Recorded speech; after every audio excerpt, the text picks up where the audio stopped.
Hi guys and welcome back. So today I'm going to be showing you how to make a red velvet heart cake. Let's begin. So to get started you'll want to make the white chocolate ganache. So take a saucepan and place in the cream, place it on the hob and allow it to almost reach a boil. Into a large mixing bowl add in your white chocolate, then pour over the cream once it comes to temperature. Let it sit for around a minute, then start to give it all a good mix. And you'll just want to mix and you'll notice you'll think, well, this isn't really coming together. Trust me, it does. It just takes a lot of whisking, and if your cream wasn't hot enough, it will need to be reheated a little bit. So just in the microwave for around 20 seconds at a time until everything starts to melt. You'll notice that it goes from this white colour, which is the cream, to this kind of yellowy colour, which is the white chocolate.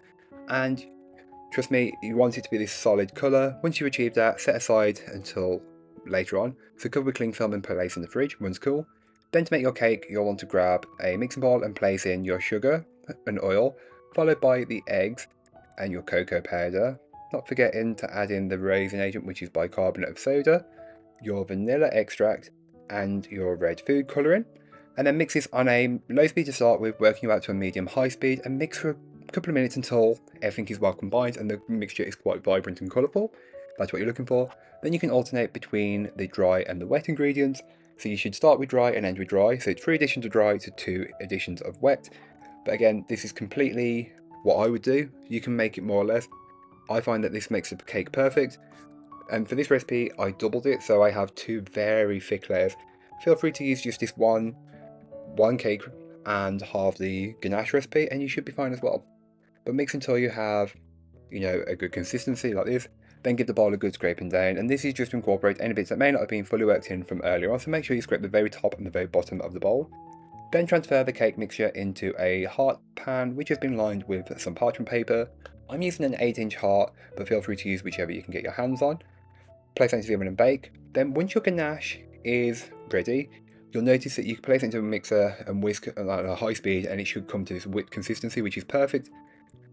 Start to layer the cake, so onto a plate board or stand, place a blob of ganache into the centre, then place your first layer of cake on, and pipe a ring around the outside of ganache, and then just fill the centre with the same ganache, but you want to leave a little bit of space as we're going to add a filling. So once you've got that level layer, you can then go ahead and add in some caramel or salted caramel and just fill the centre. And trust me, this works really well with red velvet. Red velvet and caramel, oh, perfect. So just spread that around, then place on your second layer of cake, and you can coat the outside of the cake. So it's much easier to use a ganache in a piping bag for me, but feel free to do it however you like. Coat the outside and the top, and just repeat the process until you have got the cake completely coated. It doesn't need to be perfect, but then you can also then start to scrape away the excess just to get a semi-perfect look. You don't want it to be completely smooth, but you don't want it to be completely rough either, as I'm going to decorate it a different way later on.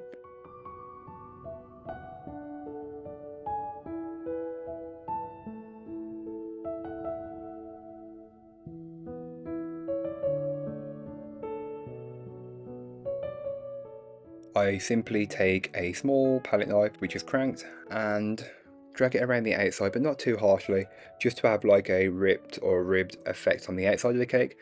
I just thought it looked great, and it's a bit more rustic looking, so you don't need to be perfect as it's a heart and I'm not great with shaped cakes. Around the bottom edge of the cake I create a border with some Valentine's Day sprinkles. They're just pink, white and purple, but feel free to skip this or add whichever ones you like. Then with the excess ganache left over, pipe shells around the outer edge of the cake. As you can tell, my ganache had warmed up a little bit here and was starting to droop, but it didn't droop too badly. And then on top of that, I just add a few more of the sprinkles that I used around the bottom edge. And I also use some fudge pieces just to get that caramel flavour on the outside as well. As you can tell, it's not the perfect cake, but if the person who loves you, if you make them a cake, they should just be like thankful, because cake can be stressful.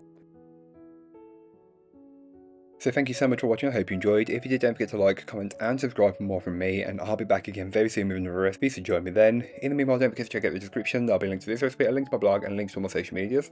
But that's all for today. I hope you enjoyed. Bye guys.